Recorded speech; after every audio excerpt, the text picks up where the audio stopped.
Hello everybody, welcome to WhatCulture Gaming. I'm Scott, joined by Josh. Hello. Sound the alarms, JB. Josh Brown, because The Last of Us 2 is delayed. Oh, what a shame. What an actual shame this is. Let me get some facts out of the way, and then we can sort of reminisce on what The Last of Us was. Now, it's not R.I.P. Last of Us to be. So it's not too bad, don't worry, it's not that bad. But this is being reported by Kotaku, Mr. Jason Schreier himself, Lord of the Leaks, you might call him. Also corroborated by Daniel Ahmed over on Twitter, who's another sort of industry insider, saying all sorts of different things. They apparently have spoken to two anonymous people from inside Naughty Dog that said that Last of Us 2 is being delayed into spring, and that it's not going to make its February 21st, 2020 release date.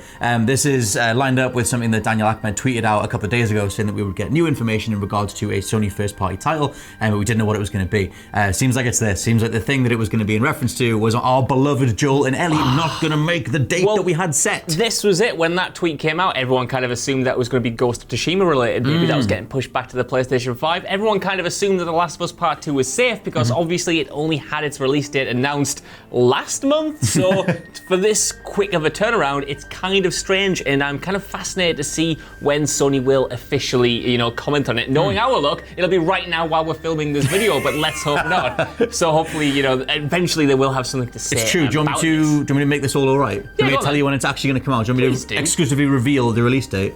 Exclusively, I've Googled spring 2020. Wow. Now, Google seems to know when this is. Google told me that it's spring 2020 in the Northern Hemisphere will begin on Friday the 20th of March and end on Saturday the 20th of June. That's a very specific window for spring. That's a good window. Not a day before, not a day later. That's the perfect window, I would say. the early next year it's so packed already. We've got stuff like the Avengers coming out. We've got Cyberpunk. We have The Last of Us. We need the time for these games to breathe. Otherwise, you'll end up in a situation like this February where we had like 5 games coming out on the same day. I'm sure Metro Exodus, Crackdown, Far Cry, and maybe even a couple of others all came out on the same day in February. And I don't want to repeat that again, Scott, because I want these games to be able to breathe. The whole point of getting away from the holiday, end of year sort of rush is to let these games, enjoy the space. But now everyone's just throwing it all in February and March. So it's good to have this spread out, in my opinion. I don't know why all these publishers can't just have a nice sit down, shake a few hands, and go, right, you go here, you go here, you go here, because it's ridiculous. Like, even as we record this, within 24 hours, everyone will have decided whether they pick up Outer Worlds or Call of Duty or Medieval. No one's buying Medieval,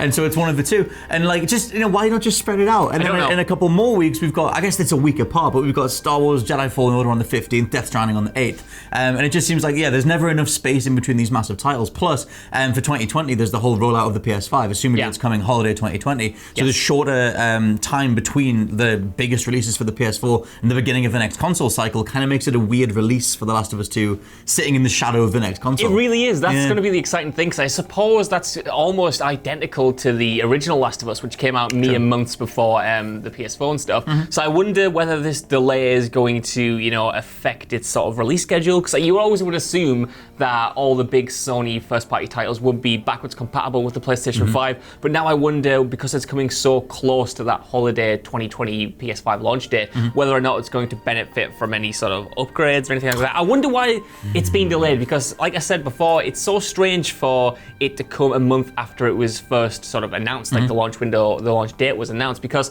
Sony didn't need to announce the date for The Last of Us Part 2. It did it in a random state of play. It wasn't at a big event like E3 or PSX.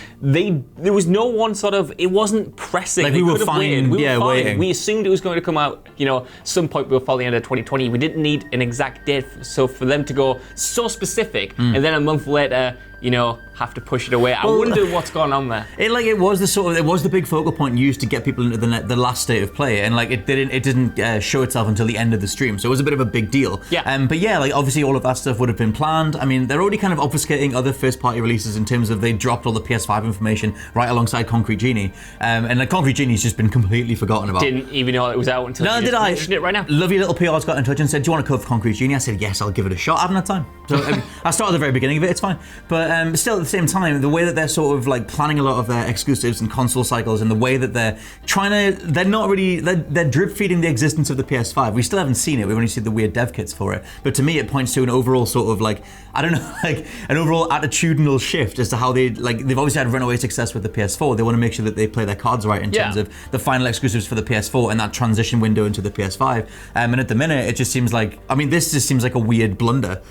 Asking Naughty Dog to come long for the state of play and then upend it straight away after. Yeah, I mean, it's weird. To go so specific, not just say it's coming in February, but to have an exact date and then, to move it around. It's very strange, but Naughty Dog, I know, is sort of stranger to delays. The Last of Us had a delay, Uncharted 4 had a delay. And delays do only make games better. Famously, the original Last of Us was only really came together in those final few months. True. So you would hope, that the extra polishing time on this will make the sequel as good as it needs to be, because there's so much riding on it. Like, not even taking into account sort of financials, but fan expectations. A lot of us originally were wondering whether or not it even needed a sequel at all. So I was right here. That was me, JB. That was me. Scott Telford was I still don't think we need it. I'll take it, but I don't think we need it. Well, this is it. So it's probably going to be a great game, but that question is always going to linger, so it needs to be sort of a masterpiece on the level of the original game, and I feel like this, could afford them that bit more time. But what I wonder is, a lot of people on the internet were speculating that the delay could be related to The Last of Us Factions, because there was kind of a bit of a mini uproar about the fact that the sequel wasn't going to have a multiplayer component at launch. Yeah. So now it's interesting that a few weeks after that, we now have this delay. I wonder whether that's to put it back in or not. I have no idea. I don't think this is a long enough time frame for that, unless it's a fully full mode that they initially hacked out or whatever. Yeah. I don't think a couple of months is enough to put something like that back in. I posit that I wonder if this is because you look at the general state of releases at the minute, the amount of controversy that's around something like the WWE 2K20 release, where it's so nakedly unfinished. Yeah. And if anything, that sort of lends developers or creative directors or people who are in charge of teams to go to their publishers and just say, look, we don't want a repeat of what this is. Like, it's something like WWE or like the different like FIFA releases, or even if you go all the way back to Assassin's Creed Unity and Battlefield 4 or whatever, they're always examples of what not to do. And so I think that, like, for as much as like publishers this generation across like this year and last year have really crunched for things to come out, it always ends up costing them in the long run. And I think that examples like something like 2K20 or the general perception that a rushed game is broken, which 9 times out of 10 it is this generation, only emboldens the fact that those teams can go to their publishers and wangle new dates, even if it is only a couple of more months. And someone like Neil Druckmann or Naughty Dog have the clout to be like, look, Sony, sorry, but we need more time. That's it. Sony, especially over this generation, have never really pushed for release dates. Days Gone was delayed so many times, and that game eventually got to a place where it was quite actually Remember Days Gone? Remember Days Gone? I Remember know. that game? But that's sort of in contrast to the rest of the industry. We heard earlier this year, Anthem obviously came out in the first few months. I know, imagine that. Anthem came out this Remember the MCU, Josh? A lot of things happened at the start this year. God. And then it all just sort of finished. But yeah, Anthem, the rumours from the insiders about that game was that EA pushed it from late last year and essentially just said, look, you've got to the end of the financial year, and if you don't get it out then, well, you might be on the chopping block. So just push it out no matter what the state it is, because we need it for the shareholders. Sony hasn't been like that. And although, you see The Last of Us delayed and you think, that sucks. I was looking forward to that. I was looking forward to playing that on February 21st. I had the day off work or something. I responded to you in just all capital letters that weren't even words. It was just what? I didn't know what you were saying, and I think you meant news, but I just sort of walked in this direction of the room, it's kind and we sat down. I just followed, but yeah, here we are. It's just sort of like, it sucks, but it will hopefully make a better game, and it's much better for this to happen now than for it to just be pushed out and rushed like an Anthem. Yeah, I mean, WWE. I always get the wording on this quote wrong, but it is the immortal Shigeru Miyamoto quote about a delayed game is eventually good, but a rushed game is forever bad. Yes. Something like that. And it does always hold true. In this generation more than ever, the amount of high quality games that just have been undercut, have had the legs sliced out from underneath them because they just haven't had enough time in the oven. And something like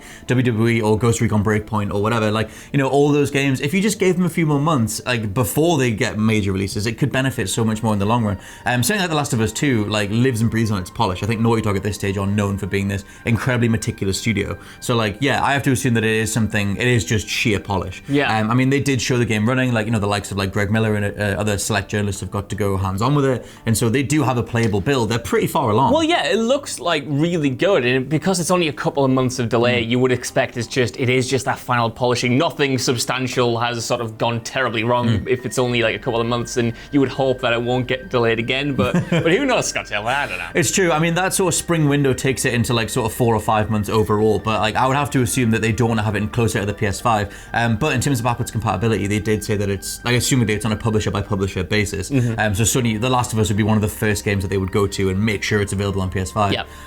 That could be another thing. That could be another reason for the delay, is that they are implementing something to do with PS5 integration. That's it, yeah. Do you want 120 frames per second, Josh? A little bit, to be honest. And do you want 8K visuals? Sure, give me it. A few more skin pores? I wonder what this means for Ghost of Tsushima, because I always thought that was going to come out sort of at the end of spring into summer, just before the PlayStation 5. To me, that's absolutely a cross-gen release now. It's definitely going to come out sort of, I reckon, potentially, I've just done a list on this actually, potentially even a launch game for the PlayStation 5, which also comes out on the PlayStation 4. Those were the rumors, but Sony were like, it's definitely coming out on the current console, but that doesn't mean it can't come out on both, Scott Tail. You're not wrong. I think that the way that they seem to be playing their cards, like I said, it feels a bit messy, but assumedly when we look back on this, like this time next year, when we have more information about the PS5 and the way that their first-party stuff's rolled out across the year, hopefully it all starts to make sense. Yeah. And we can see in the end that like it was worth delaying The Last of Us for a few months, even though it looks weird in a PR sense or an optical sense, because they did put all their eggs in one release date basket, and then immediately tipped the basket over and said, no, it's this basket don't want instead. that. We got the wrong one. We don't even know. So whatever. But let us know what you think down in the comments below. Are you happy for a Last of Us delay if it means that you get a better game in the end, or are you just frustrated as mad as hell and you won't take it anymore? For now though, I'm Scott from WhatCulture.com. I'm Josh from WhatCulture.com. I'll catch you next time.